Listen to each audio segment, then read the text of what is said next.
सबसे पहले बात करेंगे गृहमंत्री अमित शाह के बिहार दौरे की। तो एयरपोर्ट वो पहुंचने के बाद अब बीजेपी दफ्तर पहुंचने ही वाले हैं। वहां हमारे वरिष्ठ सहयोगी एसके राजीव मौजूद हैं।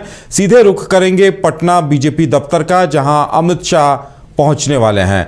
राजीव जी, अमित शाह वहां पहुंच गए क्या? देखो दादा जी, ये जो लाइव तस्वीर आपको मैं दिखा रहा हूँ, जीवंत तस्वीर है। ये बीजेपी कार्यालय की तस्वीर है और अमित शाह की गाड़ी अभी जस्ट इन की है भीतर। जिस समय आप समाचार पढ़ रहे थे उस समय अमित शाह जो है वो भीतर इन कर रहे थे। तो अमित शाह अभी भीतर गए हुए हैं बीजेपी कार्यालय के भीतर, और आपको हम दिखाएंगे कि देखिए किस तरीके से गाड़ियों का जो आपको एक लंबा काफिला यहाँ पर देखने को मिल रहा होगा। तो बड़ी संख्या में यहाँ पर लोग जो हैं वो उपस्थित हैं। बड़ी संख्या में इस पूरे रोड को जो है वो ब्लॉक कर दिया गया है। इस दोनों तरफ जो बीरचंद पटेल पथ है, इस दोनों तरफ इस रोड को ब्लॉक कर दिया गया है। और अमित शाह भी फिलहाल उनकी एंट्री हुई है। और चूँकि आपको पता है कि अमित शाह जो है वो हाई सिक्योरिटी जोन में वो रहने वाले व्यक्ति हैं, तो इसी वजह से पूरे रोड को ब्लॉक कर दिया गया है। आपको वीआईपी गाड़ियाँ दिख रही होंगी, लाल बत्ती वाली गाड़ियाँ जो हैं वो आपको दिख रही होंगी। और जनरल लोगों की, इवन की मीडिया की भी एंट्री जो है वो भीतर अब बैन कर दी गई है। जो मीडिया कर्मी पहले भीतर गए हुए थे उनको भीतर रहने दिया गया था, और उसके बाद जो लोग भीतर जाना चाह रहे हैं उनको भीतर नहीं जाने दिया जा रहा है। और अभी जो है वो बीजेपी की बैठक जो है वो अब यहाँ पर शुरू हो गई है, और ये मैराथन बैठक चलेगी लगभग 2 घंटे तक। और इस बैठक में कहीं ना कहीं से इस बात की चर्चा की जाएगी कि बिहार चुनाव, जो कि अब आज से लगभग 6 महीने 7 महीने बाद जो बिहार का विधानसभा चुनाव होना है, उसको लेकर के क्या कुछ आखिर तैयारियां की जाए। एनडीए फोल्डर जो है वो किस तरीके से काम करे। और इसके बाद ये मीटिंग होगी यहाँ पर लगभग 2 घंटे की, और मीटिंग के बाद अमित शाह फिर निकलेंगे। और फिर उसके बाद कल वो सुबह में जाएंगे आपको बगहा, वहाँ 11 बजे उनका कार्यक्रम है, एक रैली है। फिर गोपालगंज में उनकी एक रैली है, और उसके बाद फिर पटना में उनका एक कार्यक्रम है कोऑपरेटिव डिपार्टमेंट का, जिसमें कि लगभग 650 पौने 700 करोड़ की योजनाओं का जो है वो योजनाओं की सौगात जो है वो बिहार के लोगों को देंगे। और साथ में नीतीश कुमार भी रहेंगे। तो कई महत्वपूर्ण टॉपिक्स हैं जिन टॉपिक पर की अभी चर्चा की जाएगी। और उसमें जो कुछ मुद्दे हैं वो यह है कि चूंकि 20 साल से बिहार में नीतीश कुमार की सरकार जो है वो काम कर रही है, एनडीए की सरकार काम कर रही है, तो जनता के बीच अगर जाते हैं ये लोग, तो अब आखिर कौन सा मुद्दा होगा। तो आपको पता है उदय जी कि कल ही परसों सम्राट चौधरी ने एक बड़ा मुद्दा उठाया विधानसभा में, और यह कहा कि चारा घोटाला में जो 950 करोड़ रुपए जिन जिन लोगों के पास अभी मौजूद है, जिन लोगों ने पैसा जमा नहीं किया है, उन लोगों से पैसे की वसूली जो है वो सरकार करेगी। तो देखिए एक बड़ा मुद्दा है कि कहीं ना कहीं से कि भाई पैसा अगर आप नहीं जमा किए हैं अभी तक। और आपको बताएं कि 1996 में सीबीआई कोर्ट ने आदेश दिया था और यह कहा था कि भैया पैसा जो भी लिए हैं आप लोग चारा घोटाला में, जिन जिन लोगों के ऊपर जितने का आरोप है, जैसे कि लालू प्रसाद के ऊपर 139 करोड़ का आरोप है, तो वो पैसे जो है वो सरकार की ट्रेजरी में, सरकार के कोष में आपको जमा करना पड़ेगा। तो ये एक बड़ा मुद्दा हो सकता है। दूसरा जो मुद्दा है कि लालू प्रसाद यादव लगातार ये कह रहे हैं भाई तेजस्वी यादव को बिहार में मुख्यमंत्री अब किसी कीमत पे उस पर बना के रहेंगे। तो देखिए ये भी मुद्दा हो सकता है कि इन तमाम मुद्दों को, जिस तरह की महिलाओं के लिए मान सम्मान योजना के लिए बात तेजस्वी यादव ने की है, फ्री बिजली देने की बात तेजस्वी यादव ने की है, तो इन तमाम मुद्दों को किस तरीके से काटा जाए, इन मुद्दों पर चर्चा आज अभी के मीटिंग में होगी। और जो सबसे महत्वपूर्ण मुद्दा होगा वह यह होगा कि क्या नीतीश कुमार को ये लोग मुख्यमंत्री का चेहरा मान करके चलते हैं या नहीं चलते हैं। क्योंकि देखिए मुख्यमंत्री नीतीश कुमार के चेहरे पर ही चुनाव लड़ा जाएगा। लेकिन कई बार आप देखे होंगे कि पिछले कुछ दिनों में कई बार ऐसे बयान आए जिसमें कि विजय सिन्हा जो यहाँ मुख्यमंत्री है, या फिर बीजेपी के और भी नेता, कि नहीं भाई जब हमारा चुनाव खत्म हो जाएगा, रिजल्ट आ जाएगा, तब मुख्यमंत्री का कि हम लोग घोषणा करेंगे। तो इस पर जेडीयू ने आपत्ति जताई है। तो इन मुद्दों पर चर्चा की जाएगी कि आखिर क्या किया जाए। क्योंकि देखिए एनडीए फोल्डर को इंटैक्ट भी रखना है। एक ही मंच पे उपेंद्र कुशवाहा, जीतन राम मांझी, जेडीयू, बीजेपी खुद, तो ऐसी स्थिति में किस तरीके से तमाम राजनीतिक जो इनके गठबंधन है, दल जो हैं, उनको किस तरीके से इंटैक्ट रखा जाए, इस पर चर्चा की जाएगी। और यह चर्चा की जाएगी कि कोई भी ऐसी बयानबाजी न की जाए जिसमें कि गठबंधन के वजूद पर खतरा उत्पन्न हो जाए। तो मुझे लगता है कि इन तमाम मुद्दों पर जो है वो अभी की बैठक में चर्चा होगी। और उसके बाद लगभग 11 बजे ये जो 2 बैठकें होनी है, एक बैठक में तो तमाम विधायक और वरिष्ठ नेता मौजूद रहेंगे बताया जा रहा है, और एक बैठक कोर कमेटी की होनी है। तो हो सकता है कोर कमेटी की बैठक में वो बीजेपी के नेताओं के साथ ये राय मशविरा करेंगे कि सीटों को लेकर समीकरण क्या होंगे गठबंधन के दलों के साथ। देखिए, अभी जो बैठक हो रही है उसमें विधायक और सांसद मौजूद हैं जी। और मुझे लगता है कि इसके बाद जो मीटिंग होगी उसमें हो सकता है कि कोर कमेटी की वो बैठक हो, चूंकि कई ताबड़तोड़ मीटिंग है। कल भी मीटिंग है, कल जेडीयू के साथ एनडीए फोल्डर के जितने भी घटक दल हैं उनके साथ कल बैठक होनी है अमित शाह की। कल नीतीश कुमार के साथ भी इनकी मुलाकात होनी है एक कार्यक्रम में। दो रैली को भी संबोधित करना है अमित शाह को। तो कार्यक्रम जो है वो काफी व्यापक है और चूंकि विवेक जो है वो हमारे सहयोगी हैं जो कि बीजेपी बीट को देखते हैं। बीजेपी क्या कुछ अमित शाह का कार्यक्रम है आज और कल, पहले ये बताइए आप दर्शकों। अच्छा, आज अभी जो कार्यक्रम है, 2 कार्यक्रम हो गए, 2 बैक टू बैक 2 बैठक करेंगे। पहली जो बैठक उनके 8 बजे शुरुआत होने वाली थी, लेकिन फ्लाइट लेट हुआ, इसके वजह से जो 9 बजे बैठक शुरू हुई है और 9 बजे से 10 बजे तक बैठक चलेगी। एक बैठक जो 10:30 बजे स्टार्ट होगा, जो कोर कमेटी की बैठक होगी, जिसमें सम्राट चौधरी, दिलीप जायसवाल जो केंद्रीय मंत्री हैं बीजेपी कोटे से, उन तमाम मंत्री रहेंगे। और पहली जो बैठक शुरू हुई है उस बैठक में जो बीजेपी कोटे से जितने भी विधायक हैं और जो एमएलसी हैं और इसके साथ साथ जो केंद्र में जो सांसद जो हैं यहाँ से चुनकर गए हैं, उन लोगों के साथ बैठक हो रही है। पूर्व सांसद उन लोगों के साथ बैठक हो रही है। इसके बाद जो कल भी जो जनसभा होने वाली है, गोपालगंज में जनसभा होगी जो सहकारिता विभाग से जुड़ी है। और पटना में, पटना में भी एक कार्यक्रम है जो भी सहकारिता विभाग से जो बापू सभागार में होगा। उसके बाद सीएम आवास में भी बैठक होगी।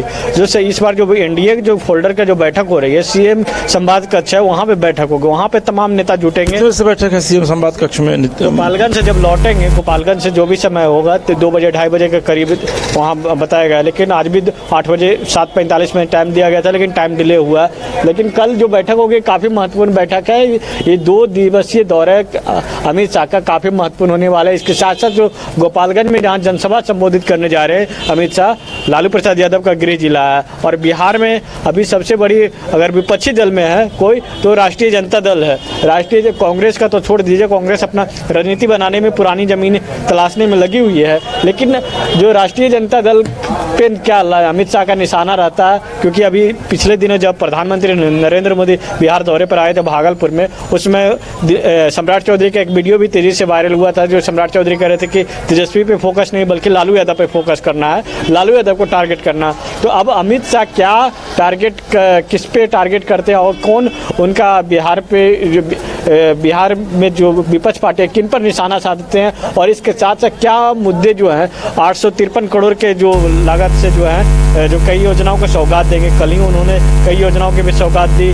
और ऐसे में विवेक, एक बड़ा महत्वपूर्ण सवाल है, क्योंकि एनडीए फोल्डर की जो कल बैठक होने वाली है सीएम हाउस में, उस बैठक को लेकर क्या कुछ जानकारी है आपके पास? क्योंकि बैठक बहुत ही महत्वपूर्ण है और पिछले कुछ दिनों में कभी कभी ये भी खबरें आती है कि नहीं भैया अब एनडीए इंटैक्ट नहीं है, वो दरारें पड़ गई हैं। आरजेडी वाले भी ये रूमर फैलाते हैं। तो आपको लगता है कि इन मुद्दों पर चर्चा होगी?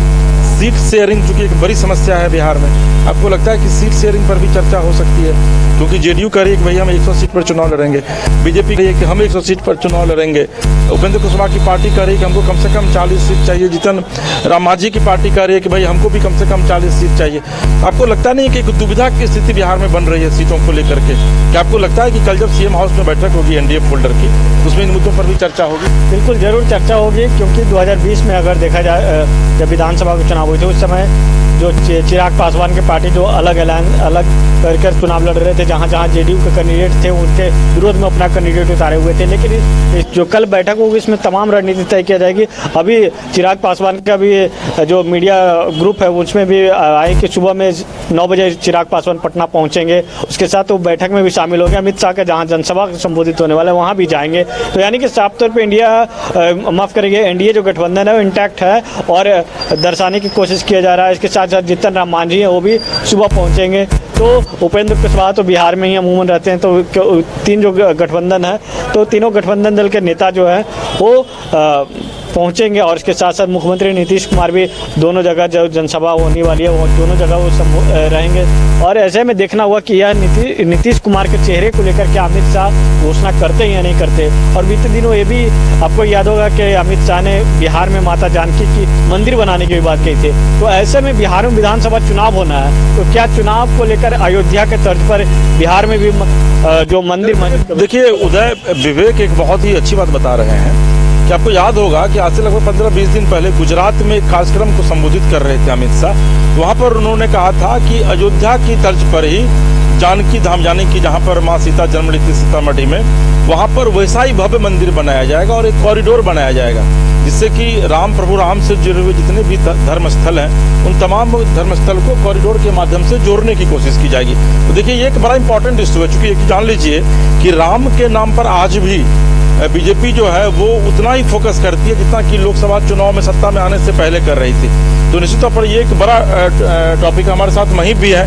हम महीप से बात करेंगे कि जब पटना एयरपोर्ट पर जब अमित शाह पहुंचे तो वहाँ की क्या स्थिति थी, वहाँ पर क्या मीडिया से उन्होंने बातचीत की, वहाँ पर आपके नेताओं से बातचीत हुई होगी, क्या कुछ कहा है अमित शाह के आगमन को लेकर? बिल्कुल, अमित शाह के आगमन को लेकर जिस तरह से अमित शाह आए, उनका जो केंद्रीय गृह राज्य मंत्री है नित्यानंद राय सहित तमाम जो मंत्री हैं बिहार सरकार के, उन्होंने स्वागत किया। उसके बाद साफ तौर पर अमित शाह गाड़ी में बैठे और जो भी कार्यकर्ता थे उनसे हाथ जोड़कर और हाथ हिलाकर उनका अभिवादन किया, लेकिन मगर वहाँ कुछ भी नहीं बोले। और अभी जो राजीव जी बता दें कि यही बीजेपी कार्यालय में जो है वो सभी तमाम जो नेता हैं उनके साथ अमित शाह की बैठक चल रही है। तो मतलब एयरपोर्ट पर उन्होंने कुछ नहीं किया, सिर्फ अभिवादन किया कार्यकर्ताओं का, फिर वो निकल गए। चलिए, बहुत धन्यवाद आपका महीप। तो उधर देखिए, जो महत्वपूर्ण इशू है वो ये है कि क्या इस बार सीतामढ़ी मंदिर यानी कि मां सीता के बहाने बिहार चुनाव को साधने की कोशिश की जाएगी, क्योंकि आज से 15 दिन पहले विधिवत अमित शाह ने ये बातें गुजरात में कह दी हैं। और मुझे लगता है कि चूंकि राम और सीता जो है वो लोगों के सेंटिमेंट से जुड़े हुए हैं, और सीता चूंकि बिहार की बेटी भी है, सीतामढ़ी में ही उनकी उत्पत्ति हुई थी जमीन से, आज भी वो साक्ष्य जगह मौजूद है और वहां पर अयोध्या की तर्ज पर भव्य मंदिर, तो निश्चित तौर पर वो बिहार के तमाम जाति के लोगों के सेंटिमेंट को छूने की कोशिश करेगा।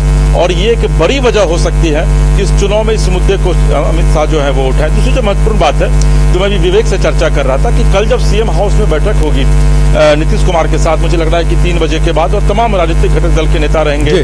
नीतीश कुमार जिस तरह भी बता रहे हैं, हालांकि हमारे पास जानकारी नहीं है, ये बात मेरी जानकारी है कि यहाँ बापू सभागार में जो कार्यक्रम है उसमें मुख्यमंत्री पार्टिसिपेट करेंगे, लेकिन विवेक बता रहे हैं कि नहीं, गोपालगंज और बगहा में भी मुख्यमंत्री गृह मंत्री के साथ रहेंगे। अगर वो साथ रहते हैं तो क्या अमित शाह सार्वजनिक मंच से यह बयान देते हैं कि भाई बिहार में जो चुनाव हो रहा है उसमें मुख्यमंत्री फिर से नीतीश कुमार ही रहेंगे? देखिए, ये बड़ा हॉट इशू है, क्योंकि तेजस्वी यादव विपक्ष लगातार इस मुद्दे को उठा रहा है। तो इन मुद्दों पर भी चर्चा जो है निश्चित तौर पर की जाएगी। हो सकता है अभी जो 10:30 बजे से मीटिंग है, अभी सांसद विधायक के साथ बैठक चल रही है और उसके बाद जो कोर कमेटी की बैठक होगी, मुझे लगता है कि उस बैठक में निश्चित तौर पर अमित शाह जो है इस बात की चर्चा करेंगे। और आपको ये पता है कि भले ही राष्ट्रीय अध्यक्ष जेपी नड्डा हो, लेकिन अमित शाह के विषय में कहा जाता है कि अमित शाह एक कुशल पॉलिटिकल स्ट्रेटेजिस्ट है।